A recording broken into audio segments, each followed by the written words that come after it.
Welcome to Gamers Overnight. I'm going to have an Archeage, basically a posted every week. I try to do as much as I can.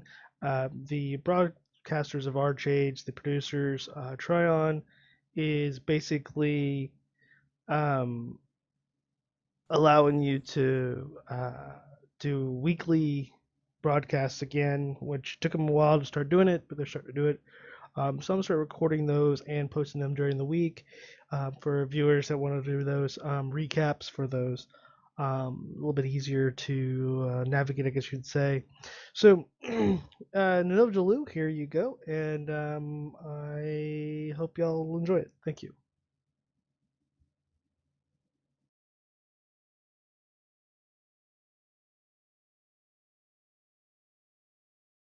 There we go, the correct border. My name is Evan Scapes Berman. I'm your community manager. With me, I have Mr. Merv. Merv Lee Kwai. I'm also known as Crolin, producer for Archeage. And then in for Amanda today, we have. Michael Lee, also known as Crazier. I'm the brand manager. And you guys really knocked it out with that Q and A thread that I posted all of I don't know, 5 hours ago, 6 hours ago. I thought I was late with it too. I thought we were going to get a couple questions. I got 5 pages of really good questions from you guys, so thank you for that. We've got a couple things to touch on. I'm going to actually add a little thing called a flying horse in here to talk about.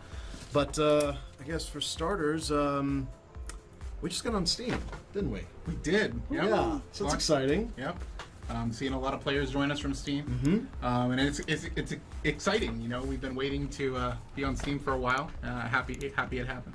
Yeah. Yep. Yeah, but it's been great to see the activity actually in that community as well. We're going to be posting our content onto the Steam game page, so you'll see all our updates there in addition to on the normal website.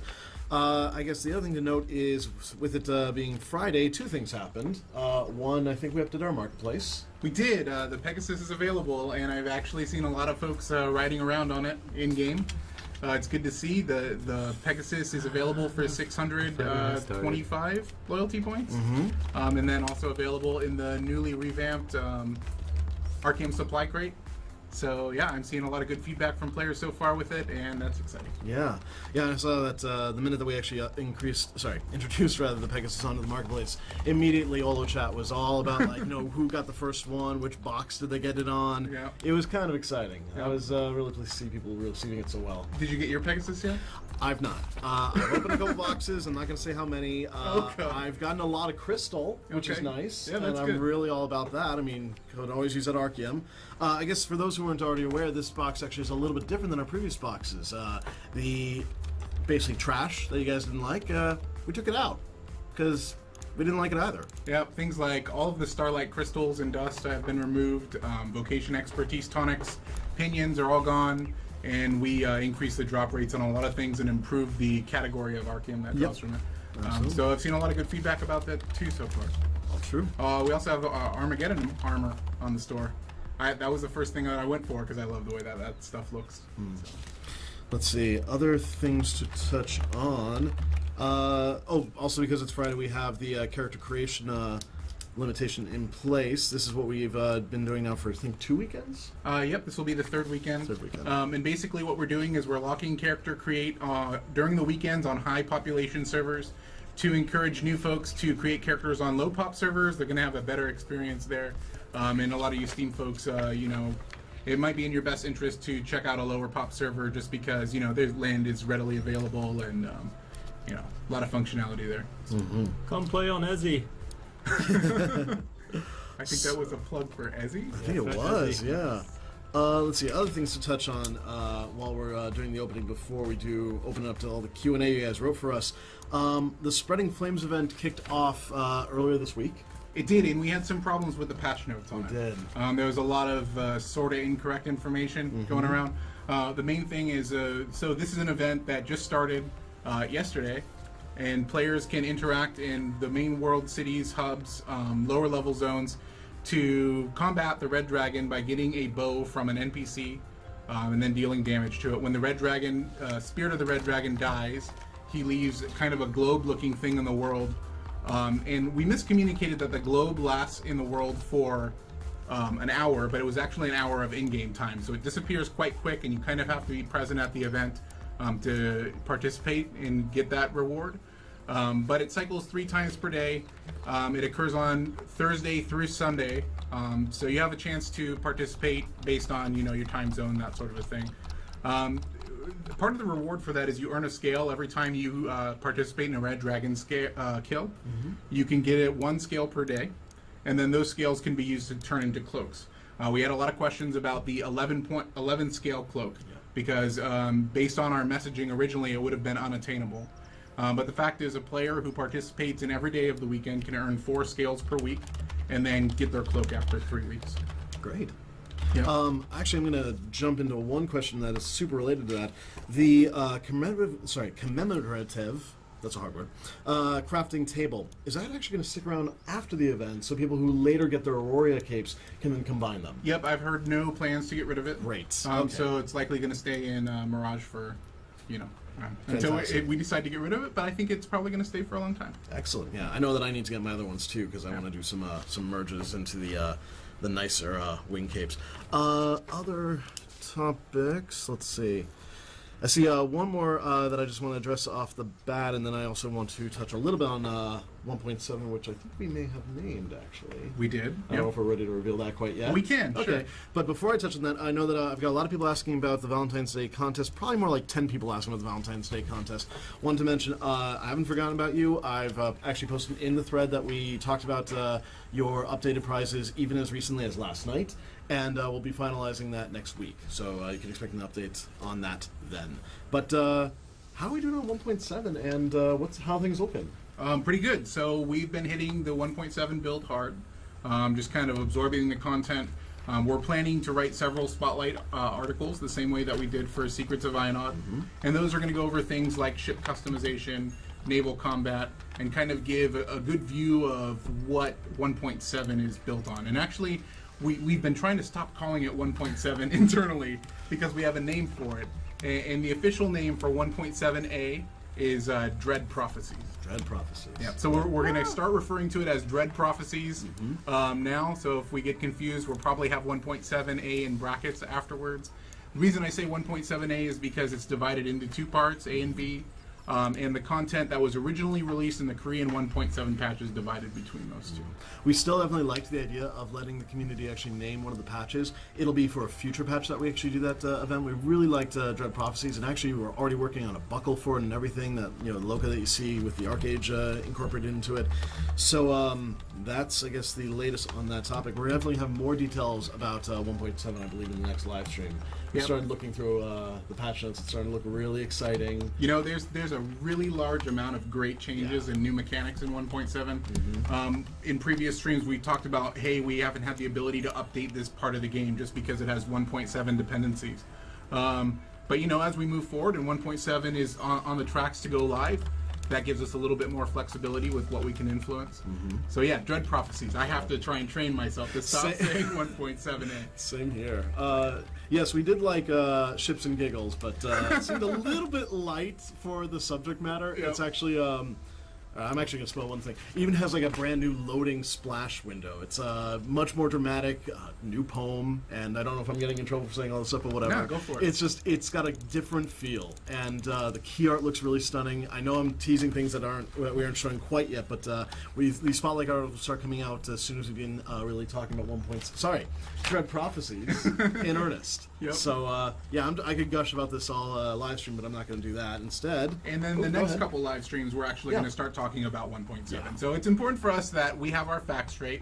Obviously, we see what happens when we talk about things like the Red Dragon event, and things are a little bit discombobulated. So we will begin talking about Dread Prophecies next live stream. We'll be better about it next week. And man, there's a lot of details to go over. My favorite so far is ship customization. We gain a lot of flexibility to kind of change the normal galleons or clippers that we're used to fighting on and tailor them to specific types of sea combat. But there's a whole lot to go over, and we can even talk about things like ghost ships. Next live stream. Yeah, so a lot of good stuff coming in that one. Yeah. I saw the question. No, I did not write the poem. That's not my poem. It's Excel's. It's a good poem. It really actually times with the theme of Dread It's Prophecies. true. The reason that name was one of our final choices is because As you know, Archeage lore is pretty deep, I got 1,000,000 XP. and there are a lot of prophecies that will be revealed through gameplay, through those lore books that you can collect. And it really kind of is a good summary for what's happening on the ocean and how the game is changing. I think we can cut into some gameplay too. I think I maybe think so. some folks want to see I just wanted Fraser to... getting wrecked on PTS. That's what it looks like over there, yeah. I definitely wanted them to have the big cam for the bigger topic. Sure. Yeah, we can definitely move into this as we move into the Q&A. Gonna change that border. I got this green guy who's attacking me, and I can't attack him Yeah. back. That's very odd. So Crazier's on PTS right now, and obviously we're just gonna have some Diamond Shores PvP streaming for you. What's your HP set at? I don't know. A million? A lot? A Way lot. too much Somebody- HP? Somebody said, I don't know, I can't see it. I'm at full the entire time. Raid boss status Crazier, you know? But they didn't make me giant. Somebody Why? needs to make So me wait, giant. hold on. If you have 1,000,000 HP, why are you invincing? I still take damage. Is it habit? Is it just habit? I just want to chill. Like you Look go at these for that guys. invince? I'm waiting for my cooldowns, man. It's strategic. So, you guys, like I mentioned, you guys wrote a lot of really good questions. I did see some classics like marriage and family size in there, but I also saw some really, really inventive ones. I'm actually going to open with one that was, we've always been asking for more and more constructive, really thought through feedback where you guys actually detail the thinking behind it, the rationale, format it well, really just good composition. Pinocchio on the forums did an amazing job of that with their seed bundles summary. I'm pretty sure you might have had a PM to you as well. Yep, read Yeah. through some of it. Yep. Read some of it. So there's basically a series of concerns about the way that seed bundles currently match with single seeds in the game. Now, it's a really meaty series of topics, and I don't want to take an excessive amount of time on it.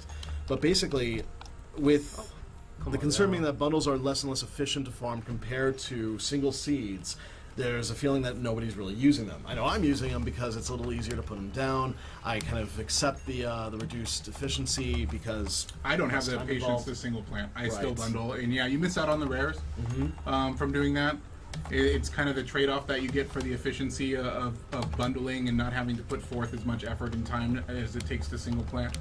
I'm not really too sure of any changes that are happening to bundles, with Dread Prophecies. Okay. But I know these are some of the items that Pinocchio hit on. We talk about internally a lot, and it's part of a larger topic with things like bundling coral and other things that players have been asking for like that. The only immediate changes that I see coming for farming in Dread Prophecies, we will introduce a global farming competition. It's very similar to the way that the arena competition and fishing competitions work. And we'll talk about that more with 1.7, but it's basically based on first place Xperia All right. plants. I got an ally. First place Xperia plants growing, and then who can get the most of them in a time period. Those are the real main changes that I see coming to farming. Okay. Obviously, we're still trying to find a good way to have players spend their vocation badges, and there's going to be improvements to that as well. And I think one of the other, there were a series of actually bullet points made by Pinocchio on the concerns about seed bundles. One of them was that the perceived worthlessness of worms currently in the game. I throw them away. You really throw them away. at this Be point. honest with you, like it just craps up my inventory, and I don't want to deal with it. So I toss the worms. I used to sell I- them. They I- sold pretty They decently used at one to. point. Yeah, it's just fishing with worms is so labor intensive. Unless you're like grinding skills, it's. But isn't Silver Lake Essence kind of semi-valuable? Or is Yeah, that Dawnlight. changed? Dawnlight, Dawnlight is. is, Yeah, it is. But I don't personally use it, and I can't be bothered with managing those worms, so I just toss them. I still do use the hay bales for feed, but yeah. Okay.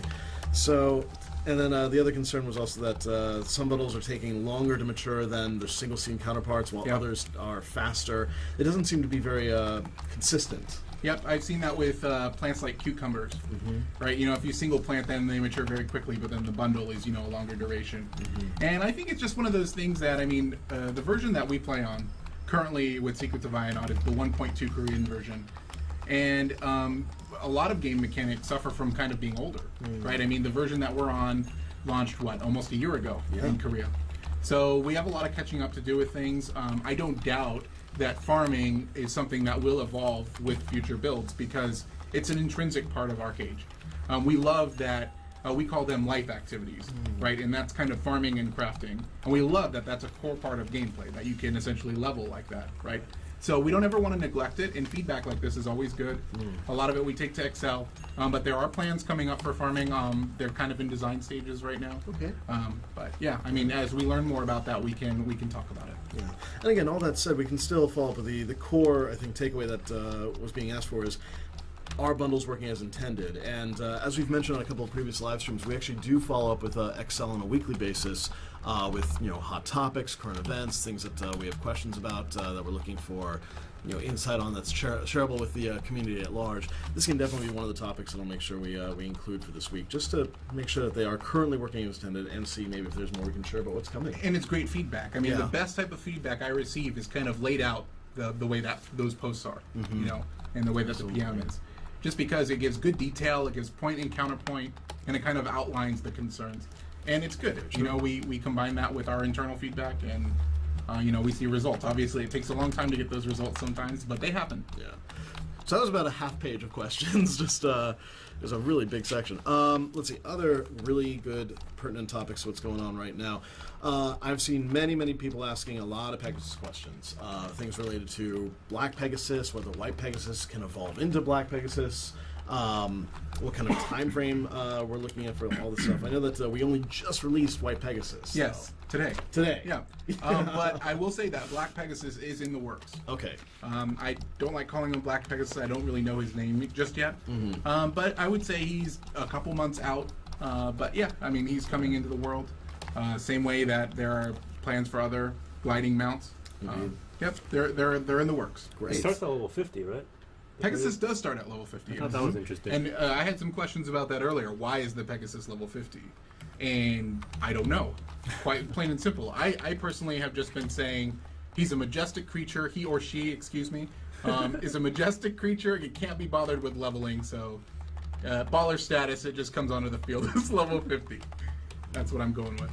I'm seeing people asking about can we get a quieter keyboard? We'll work on that for the next stream. Sorry about that. Oh, is the keyboard too loud? According to some people. Am I furiously mashing away at these Apparently so. Apparently it's really excessive. PvP is too real, man.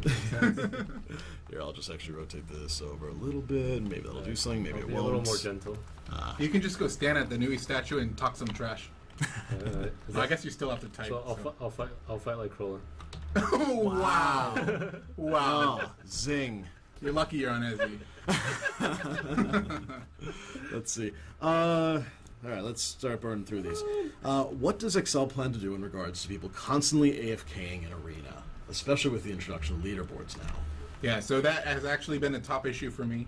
Since the 1v1 tournament has come in, a lot more pressure has been put on that. So when we first released it, we saw that there were increased queue times, and the way that we interacted with that was we looked at the number of 1v1 instances that are currently available at a time, and we were able to increase that. So 1v1 queue times dropped a little bit. That helped. We still have the challenge because of the build that we're on, where folks are just stalling when it comes to 1v1s, and they're hanging out for the full 10 minutes without dropping down.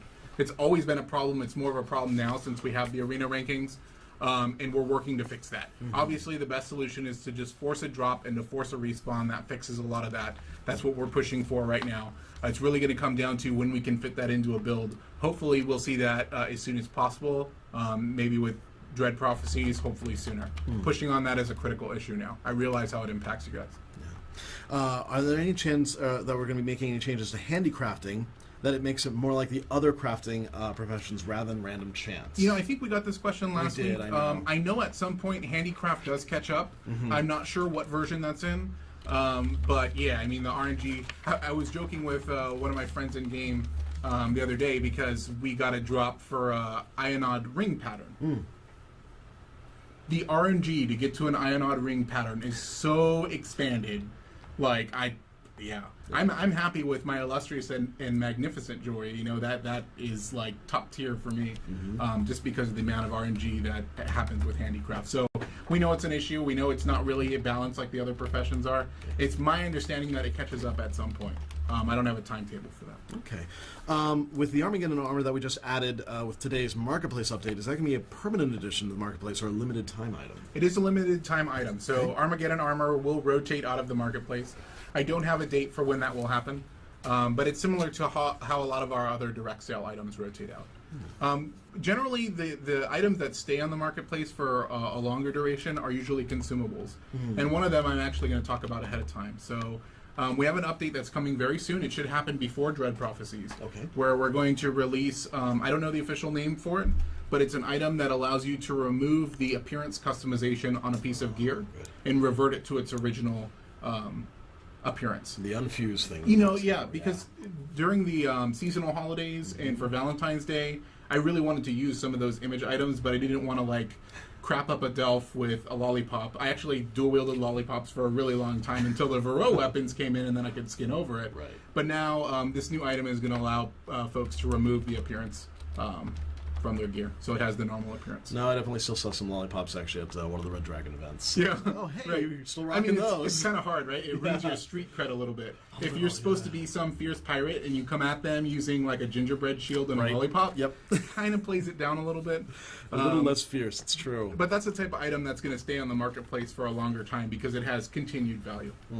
When are we planning on increasing the pet or mount level up to 55? I haven't seen plans on that yet, so I don't know. All right. Any chance for aquatic Xperia crops to match the land-based Xperia crops? That would be interesting. I think so too. Yeah. I've not seen plans for that either, but again, that goes along the lines of, what's happening with coral. I get a lot of feedback about coral, how people, it's inconvenient to plant, that sort of thing. So, I'm seeing really good questions in response to the unfuse. Do they get the items back or are they consumed? The current version of so obviously, if you have something that's kind of rare, maybe you want to keep that on it. But the iteration that we could push for and get removes the image completely and turns it back to the stock appearance. Gotcha.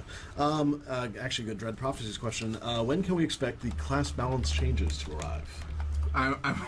Class balance changes, I guess you're meaning things like changes to God's Whip or reevaluation of just damage coefficients. Pretty much, yeah. It's my understanding that I know that it's in the Korean 1.7 version. I haven't seen final notes whether it's in 1.7a or Dread Prophecies or 1.7b. But we'll get clarification about that as we approach our final build. There are a good number of them. I've seen about 72 line items on the combat balance changes. So, yeah. And we'll disclose all of those and hopefully better patch notes than the Spirit of the Red Dragon did. I'm pretty sure we're going to double check on that next time. And again, thanks for everyone who was actually providing the feedback on how Red Dragon was going and how we were, obviously a little bit incorrect in the cadence. I think we updated it within about not even 24 hours. And let's talk about why. Yeah, sure, go ahead. So we have challenges with these events. The way that we get these promotions, they're kind of baked into a build, and they turn on and off based on a time. One of the challenges we have is when we receive a build, we don't necessarily have the ability to test the event beforehand. So that's why you see it's kind of just going based on descriptions. One thing that we're going to try and do is make it so the start time of a new event doesn't coincide with a specific time, that it's always on for a build. So when we publish the build, the event goes live. That gives us more flexibility to look at it and test it. I know some folks were on PTS last week and were trying to test the Red Dragon event and obviously wasn't available. That's because of the way it turns on based on that time. So that's a change we're going to try and make going forward with future events, and that'll allow us to give a lot better information when it comes to what the content is going to hold. But then again, if we ever run into that situation, you guys giving us feedback on the forums is how we actually identify that, okay, this is something that we need to fix. We can actually identify it through your feedback, through your gameplay experience, and then make the corrections as necessary. So seriously, thanks for your help with this. Let's see, I know there was a really good follow-up actually to that topic, and I'm not finding it. So instead I'm going to go with the one that I'm seeing pasted a lot in the chat, and is written actually over here. How is XL doing with resolving the latency regarding excessive fishing boats at one location? So I'm happy to say that fishing boats have a lot of better fishing conditions in Dread Prophecies. Okay. So that's really what we were waiting for, is kind of the 1 point Dread Prophecies revamp. This live stream, you're okay. You can do this live stream. I'll get it Can you eventually. expand on the fishing conditions? How do you mean? I mean, I don't know what that means. Oh no, fishing boats have latency when you're sport fishing, and they just kind of the way that the boat is, as far as like. Yeah, we've heard about that since launch, right? And then there's a lot. 1.7 kind of changes the way all of that stuff works, and fishing boats are positively affected. So it's good. It's a good change. Okay. Let's see. Fishing boats actually gain crazy amount of functionality in Dread Prophecies. Things like being able to scan for sea creatures instead of just fishing holes. In addition to fishing holes, the ability to slot a workbench that allows players to create ammo there. There's a lot of great customizations that happen to fishing boats. I probably leaked that a little bit too early. I'm sure some folks are familiar with that. Yeah. But you gain a lot of customization when it comes to fishing boats in 1.7, and that's just part of the changes. And then just to make sure we address the core part of the question, the XL is definitely paying attention to the latency, though, generated by them. And that's the thing. I mean, we've had it filed as a bug. They know it's a bug. It's part of us having an old version. And we weighed, do we fix this immediately? Do we Frankenstein our build? I know I've used that term several times, or do we just push for 1.7? Gotcha. And the answer is we push 1.7, and that fixes it. A slightly less priority fix. Any chance that we're ever going to make it so you can actually put spaces in the names of houses, pets, and ships? Interesting topic. That's kind of a localization thing, based on words having spaces and then not having spaces in other languages. I haven't seen any changes for that. So right now we're gonna have to do the secondary caps thing, or just run it all together. I know all of my stuff is just ran all together basically. You and me both. Yeah.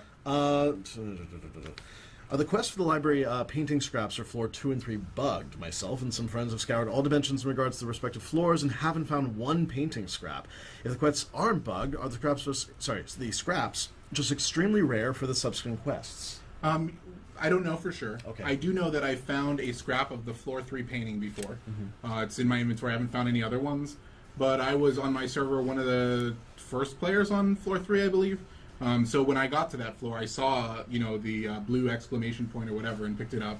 And I've had that in my inventory, haven't seen one since. So it could just be that it's really rare, but we can take that back and just look at it to see if it's a bug or not. Okay. Maybe it only spawns once. Yeah, right. That would be a very got it. rare Just the painting. one, yeah. You'd have to negotiate a lot, especially the whole untradeable thing. That would be a supreme level of negotiation.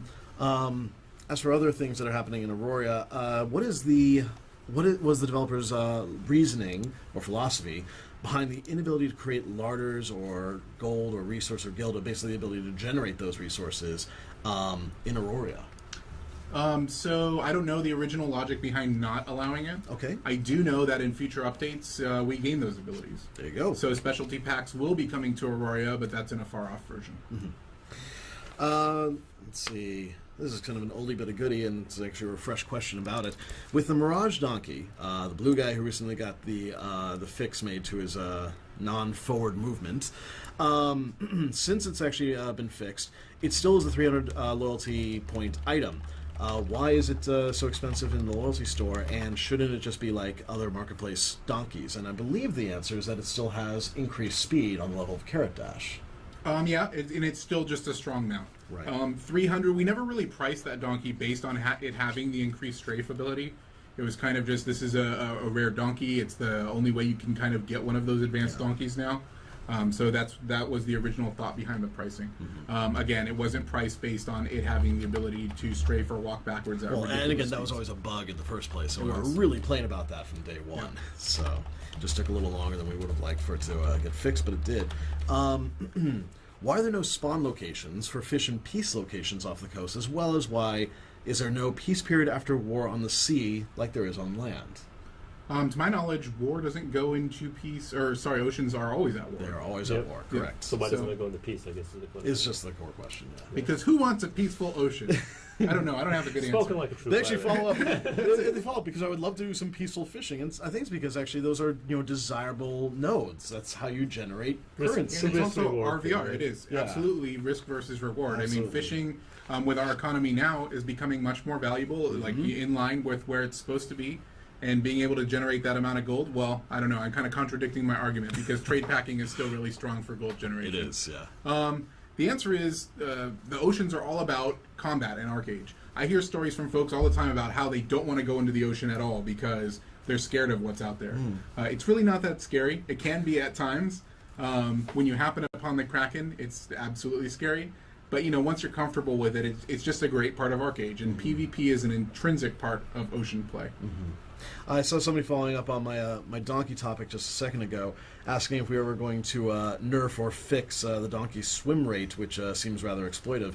We're going to talk about that Sure. swim cap? In Dread Prophecies, there is going to be a cap on the maximum swimming speed that you can have. So you might have, a title or an item or something that gives you increased swim speed. With Dread Prophecies, there's going to be a hard cap on it. So that's going to affect things like Carrot Dash, Mirage Donkey, even Dolphins. Because it's going to be a flat hard cap. Cool.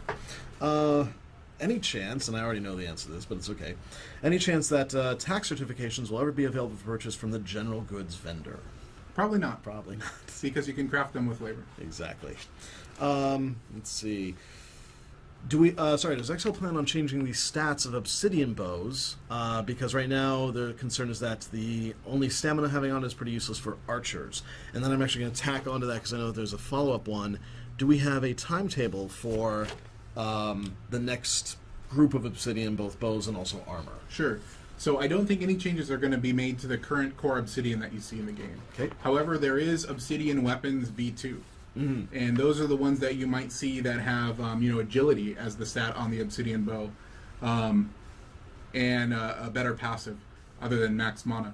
Those come in future updates. We're looking at 1.7b or 1.8 currently. It's not going to come in anytime soon, obviously, just because obsidian weapons in their first iteration just hit with Secrets of Ionod. I personally get wrecked by plenty of Obsidian Tier 5 and 6 bows, especially the Obsidian Tier 6 bow. Obviously, it takes 3 salvage delve, but the DPS is extremely high, around the 420 range, and they hit hard. A lot of folks have wielded things like tidal bows or wave bows just because of the way that the RNG is with weapons. In my opinion, the bow's primary attribute is its DPS. Stats are a good secondary. But yeah, I don't see any changes coming to the Obsidian bow. Okay. Actually, it's funny. I just saw what you addressed earlier. Any plans to add any additional rankings or leaderboards aside from arena and fishing? And we just addressed that. There are two. There are two. So there's the farming one that's coming out, and more details with Dread Prophecies in future live streams. Yep. The second one is kind of a gear rating system. So all of your gear that you have equipped when you log in or log off will contribute to an overall leaderboard, and it's kind of a gear competition. Who can have the best gear score? That gear score is also just becomes an intrinsic part of your character sheet, so you can kind of see where you're at as far as like the condition of your gear. It kind of puts a number to the quality. Because if I were to go up to you and say, "What's your gear?" you answer me with a sermon. You're like, "Oh, I'm in Ethereum, flame leather. It's like 3 pieces are unique, 4 pieces celestial. These enchants, these gems." The kind of gear score combines all of that, wraps it up in a numerical value, so we can more easily compare where we're at with progression. And only you can see it, right? Can others see your score? Others cannot. Well, I don't know. I haven't seen yet. You might be able to mouse over something, but I'm not entirely sure, but it does appear on the leaderboards, and it's kind of just a global measure of who has the best gear. Okay. Let's see. Popular topic that we haven't actually provided an update on recently. How are things going with the Timber Coop? I know. Timber Coop is officially 1.7b. There we go. That's new. And then for the people who are going to be asking in chat in about 60 seconds, what kind of time frame are we looking at for 1.7b? We don't know yet. It's Okay. probably going to follow the same month and a half, 2-month trend after Dread Prophecies. Cool. But it's on deck, so when we get closer, we'll have a better timetable. To talk about timetables for Dread Prophecies, we still have targeted the end of April for that. Great. Let's see. Going back to Dread Prophecies, actually it'll be part of the B. Will Trion be quote-unquote accepting all of the class changes that come with that update from Excel, or will the North American and European community have input on those changes based on PTS feedback? So a lot of it is just stock changes, the same ones that happened in the Korean version. We get those as a base level. We're going to see some of them on PTS, and depending on what the change is that's being suggested, we might have the ability to slightly influence. I do think that we're just going to get a lot of the Korean changes and not necessarily have direct input, because the way that they balance gameplay is kind of already been set, and the progression of abilities has been set. So again, we can influence it maybe slightly, but if we start playing this God's Whip OP, this thing not OP, well, it's a slippery slope. But obviously some abilities are a lot stronger than others right now. Definitely seems like a bit of a balancing act for us to do on top of their own changes. Yep, and I mean, when you look at Archeage now, It could be argued that a lot of abilities are unbalanced, right? There are some things that are really strong, like Innervate Mudhand is still just racks damage, and it's good, and the HP return, but we do see some of those changes on things like overall damage throughput or HP return on those abilities. So we'll see those changes. I don't know what our flexibility level is going to be with interacting with them. We'll definitely be able to provide feedback and input. Okay. Something which actually a lot of folks, especially in PvP, been asking about is Excel looking into the quote-unquote animation canceling exploit, where basically certain abilities allow the world cooldown to shorten. Had a conversation around it the other day. It's not directly intended, but it is a known situation. Okay. Folks using God's Whip to cycle cooldown, animation cooldowns or fervent healing. It's a known thing. And it's kind of being explored how it should change, if at all. I can say right now that it'll likely change the same way that Korea has it, and that some abilities have that the animation canceling change, but I don't have any definitives on it yet. Okay. Saw a good one from Chad actually just now, looping back to Armageddon Armor, questions about it being temporary. Any chance of it being available anywhere else but the marketplace? For Armageddon Armor? I believe Armageddon Armor is marketplace only for right now. Okay. Yeah. And potentially some giveaways. Maybe if you're watching the live stream. Just perhaps. Just possibly. Let's see. The with the introduction of Spring Flames, I got any questions about new events that we have planned potentially for April or for future months as well? They're on the table. Okay. And we will continue to do that sort of thing just because we like it. We're also talking about things like maybe offering double loyalty points for a set number of days. That means every time you log in, you would get 10 loyalty points if you're a patron instead of 5. So we're constantly exploring different events and campaigns that we can have like that. I'm all for that. Gets me close to that Pegasus. Let's see. With Dread Prophecies, see, it says 1.7a. I'm seeing it's Dread Prophecies now. Nice. This is good. good. We're getting there. Does it introduce the, I think you actually already addressed this, the Aurora Fellowship packs? I have to take that one back and find out. I know they're coming. I don't know if they're in it yet. Gotcha. So where we're at with the build right now is we see a lot of Dread Prophecies and 1.7b combined into the same build. The segmentation hasn't been decided upon yet. So when I look at a piece of it, I don't know 100% if it's going to be an A or B. That's the same thing, like we haven't seen the Dread Prophecies build combined with the Secrets of Ionod build yet. So we're working on those things, and once we get a little bit more further along the process, I'm going to say in about a week or two, going to be completely ready to talk about all of that stuff. Fantastic. And I can't wait, because I just have to say, me working on some of this stuff, it blows my mind. I've always loved ship combat in Archeage. I think it's just something new, something refreshing. Played a lot of different MMOs, and it feels very unique to me. And just the evolution of that system, I had expectations, really high expectations around how it would be implemented. And just the things that I've seen, I have to do a double take or look at it again just because I can't believe how great some of the customization is on the ships and how much of a gameplay difference it makes. Well, I think Crolin actually saw my reaction when we were in just one of our weekly sync meetings, and we were walking through sort of an initial content rundown of what Dread Prophecies was going to bring. And I think my jaw was on the meeting table because I was just stunned. There's so much coming in this update, and it is also coming really, really quickly, too. Yeah, and I think maybe we sound like a little too devish when we're like, we're going to have a lot of great stuff in this update. I think everybody says that. I'm trying to say it as a player. I know, but it is legit things that are great. Things like 10 different types of cannons that you can outfit on your ship. Some cannons longer cooldowns, quicker cooldowns. Some deal boat damage. Some deal player damage. Some have longer firing arcs. Some have bigger splash ranges. Little changes like the way that mass change and sails raising, you actually have to crank them up and down now. There's just a lot of functionality things that change. And again, we're going to talk to you about all of them in the upcoming weeks, and it's awesome. It's really fun. Even me coming from my my mech FPS background on Hawk, and I was like, wait a second, so I can start kit bashing my ships? This is going to be so much fun. I'm really looking forward to this. We're just used to seeing, like, what galleon do you choose? Do you choose an Esnin cutter or a Loot Song junk? And you're like, they're kind of the same, The crow's nest thing I don't like. I like it when radar's on the deck. The boarding ability of an Esnin cutter is, a little bit stronger than a Loot Song junk. So it's like those are the levels of customizations we have now. In the future, in Dread Prophecies, we're going to see my galleon is this staunch warship that has insane defense, high damage output, but doesn't move so fast. And someone else is going to have the same chassis for their galleon, and it's going to be a fast frigate that has long-range damage, that speeds, turns quickly, and you're taking the same base model of the ship and pushing them in two drastic directions. And that level of customization is just It's fantastic. And I'll take actually the depth just one step further, because actually we're talking about not just for your individual ship, but actually if you think this instead as armadas, as groups of ships, thinking about the strategy, not strategy, of the different ships that you actually bring into a fight, with some of the items having different functionality, like even there was the resurrection ship idea as well. Right. There is a resurrection ship. And it's a ship that has... We're just so ahead of ourselves right I know, now. I'm sorry. We're excited about it. It's We're really, talking really about enjoyable. things that are off the table, that are ways off still, but... Sounds like Water Eve. Well, you gotta far finish. from that. You gotta finish that thought. Okay, Okay, all sorry, yeah, right. Yeah, so the ability to respawn on a ship is coming in Yeah. the form of a figurehead that you customize on your ship.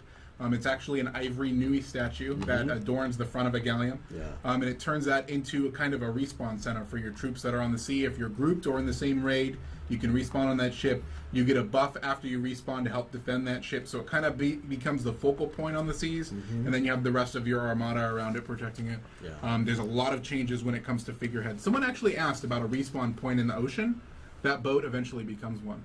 So again, we're talking about this in piecemeal, getting ahead of ourselves. But yeah, there's a lot of new stuff to talk about. Yeah. So I'll get back to the questions you're asking about the current content and the next before we get into where are too we much at stuff. now? I know our heads are in the clouds right now, A little bit. but it's good because it's the fun stuff. Well, actually, sorry. Here's actually a good Dread Prophecy topic that we haven't touched on recently. How are submarines doing?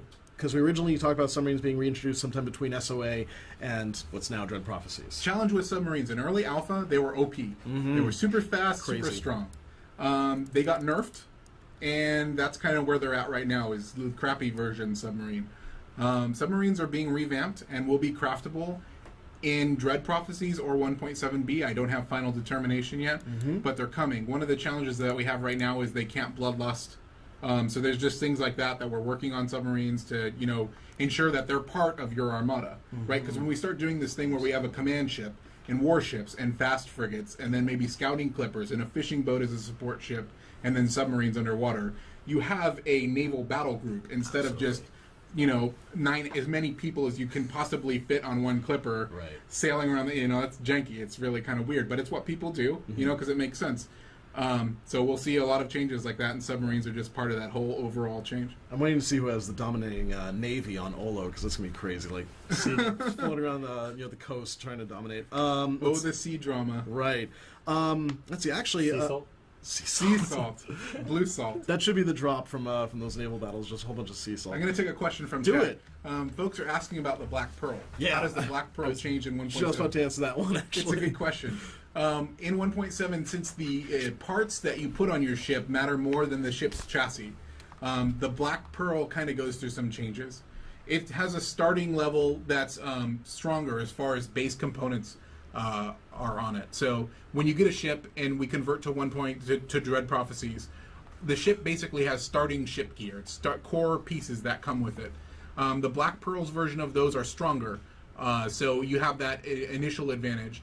And then the chassis of the Black Pearl is actually going to be stronger than a stock galleon. So it's going to have things like more HP, be able to support more players. So the Black Pearl still retains its value. It's not... I would say it doesn't retain its ridiculous sail speed north-south that it has on current implementation, but you can get it to those points. It has a much higher starting level and a larger base than the rest of the galleons have to work with. did see a lot of good follow-up questions since you had me looking at chat now for a second. One, do we have a sense of when skateboards are introduced? I know it's a little further out. I'm going to say 1.7b. Really? That soon? Yep. Good. That's exciting. Yeah. This is news being I was thinking it was delivered. 1.8, but okay. That's the way it is in the schedule right now. They're called longboards. Yeah. I don't know if the name has been finalized. That's a dev name that we're using for them right now. But they're on the roadmap. Cool. We've got about 15 minutes left, but I still have a lot to get through, and I still want to get to these, and we still might have a giveaway or something like that. I wanted to actually preempt a topic here. Yedex asking about what's the point of bringing all this boat stuff if the sea is barely alive? So, like we were saying, we've got a lot of Dread Prophecies content to talk about in the next live stream. This is really more about the current content. The long and short is that XL is breathing a lot of new life into the sea. There's a lot of reasons to go back onto the ocean. And I know it sounds like I'm blowing smoke right now, but we're going to have a lot of deep dives into what the rationale is for all this boat content, because there's going to be a lot of reasons to really take sail again. Yeah, and I mean, I get that point, right? It looks weird because the seas are kind of not nearly as active as they were at launch when everybody's running their large farm quests and just trying to get their initial gilda. But yeah, as you mentioned, it's part of the ship customization encourages players to go back to the sea because of the resources you need to build those ship pieces. Let's see. Here's an oldie but a goodie. In October, I confirmed that property tax scaling beyond 10 properties was not working out a fix would be sought by Excel Games. Has there been any progress made on this issue, and does Excel still intend to change tax scaling? Forgive me. Tax scaling, just the base amount of taxes that it takes to. The fact that it doesn't extend beyond, it doesn't scale beyond 10 properties. Before it was exponentially going past. I haven't seen any changes like that. Right. The changes that are coming to. I think it actually is being capped now. Is the answer. Okay. Yeah. I'm unfamiliar with it. Right. Basically, I brought up that topic when it was raised on the forums maybe about 2 months ago, and the follow-up that we got from Excel was that they actually did intend for that 10 property cap to be in place for scaling taxes. No, because I'm actually now a more than 10 property owner, so I feel that pain.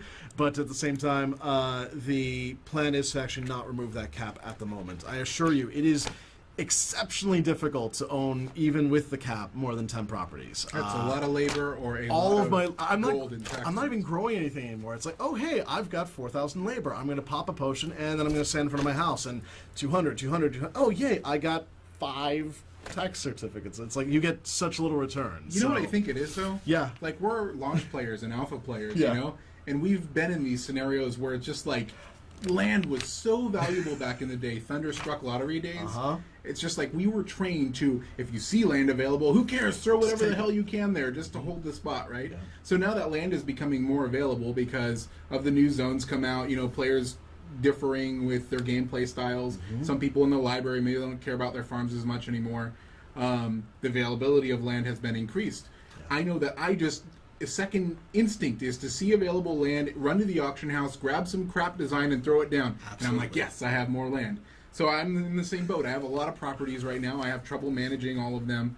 But using the family system in between accounts, that kind of a thing. But still, I just have that drive to get land still. You're in the same boat. Is that a Dread Prophecies pun? No. But I hear it. Because there's actually a fellow who's right next to my land plot, and he's like, hey, I'll sell you mine for even cheaper than I offered you last month. I'm like, I can't afford it anymore, and I don't really want it, so I'll wait for the price to drop some more. Yeah. So it's been really remarkable. But anyway, that's going to my own stories, and I can tell that on the forums. Let's see. Server transfers. I've been seeing a lot of people talking about it. So the answer is that Korea did originally have, or does actually have, an extremely kludgy manual transfer process available. It's not ideal by any stretch. It's not good UX from what I've been hearing from you guys. Yeah, and it's just not really meant for mass transfers. No. Right? It's kind of like a one-off case. There's other things like when you transfer characters between servers or merge servers, right? It's a matter of bringing up an entirely new world or a new server and then combining lower populations into that. And that's still a ridiculously clunky process because it's just not built for that. It's kind of a Band-Aid fix to the problem of we need server transfers. But so we're working on that in a better solution that has mass scale utility instead of just these manual rebuilds of characters on new servers. Right. How about chat timestamps? I've seen that come up. I would love that. It's a nice quality of life feature. Yeah, I don't know. Okay. It seems like a pretty answer, basic guys. thing. We have challenges with timestamps just in general, though, because of the way that we use all of our different time zones and the not necessarily using the client time. Yeah. Let's see. We got about 8 minutes left. Well, while you're thinking about, while I try to pick out some more ones, do you want to do any sort of giveaways today? Yeah, I think we should. You think Absolutely. we should? All right, cool. I think we should give away. Uh-oh. There we go. I struggled with this because I don't granting multiple. Yeah, we'll see. I think we should do. Let's do Armageddon armor.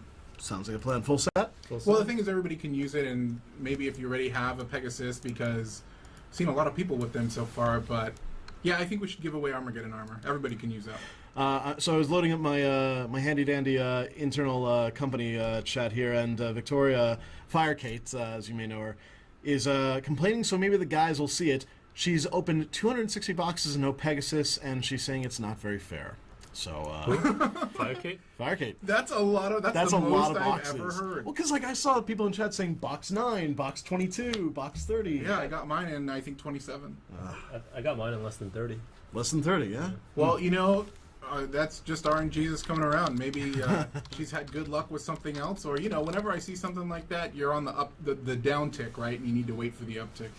Your luck will come around. All right. Well, how many of these sets do you want to give out? Do you think? Let's do 5. 5? Oh. Yeah.